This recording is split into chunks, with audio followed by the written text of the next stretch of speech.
Continuing on a health topic here, we want to talk about prostate cancer because really concerning. It has increased six-fold in younger men in the past 20 years. So we have Dr. Stanley Myers with Northwest Urology in here this morning to talk about that. And this is really alarming, Doctor. What category of men, age-wise, are we talking about here? The men we're talking about are men that are under 55. There was a study from the University of Michigan that looked at the diagnosis over the last 20 years, and they found that there was this large increase in younger men. We're not exactly sure why that's happening. It possibly has something to do with more awareness of screening and getting guys in to get checked. Previously, you thought of more of as something that would hit men in their 70s and 80s, and now you are seeing it in these age groups. Tell me about screenings. When does that happen? Who's it recommended for?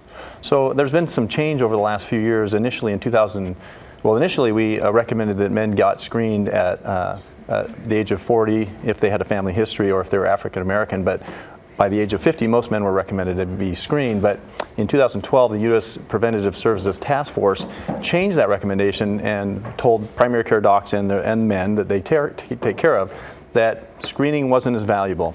Unfortunately, the data that they used to make that decision was flawed, and now the data is starting to show that we're seeing a lot more men showing up with advanced prostate cancer. So now recently they reversed and said that physicians and patients should make an informed decision together about whether they should be screened or not.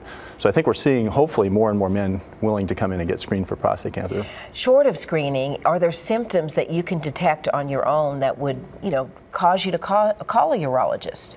Unfortunately, for prostate cancer, there's really very few symptoms until the cancer is at a very late stage. So we can't rely on any kind of symptoms.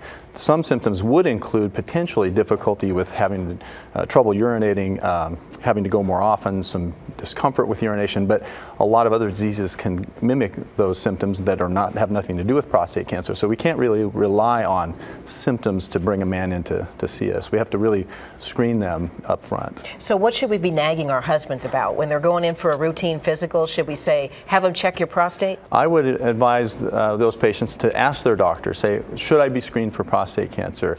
Or say, my wife said I should ask. Exactly. Right? That's what most guys will do. They'll say, my wife told me to be here. I don't want to be here. She's bugging me about this. Exactly. Yeah.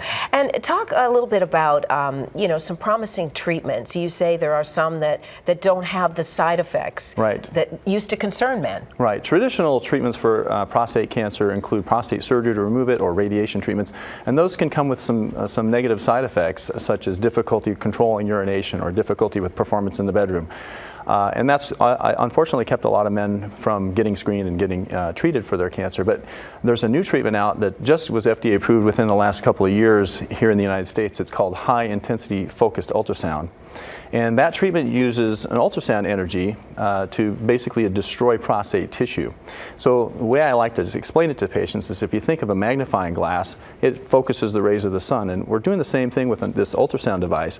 It focuses the ultrasound waves, and just in the focal point where we're sending the waves is where the damage occurs. It travels through the tissue without harming it until it hits the focal area. So we can very precisely treat prostate cancer.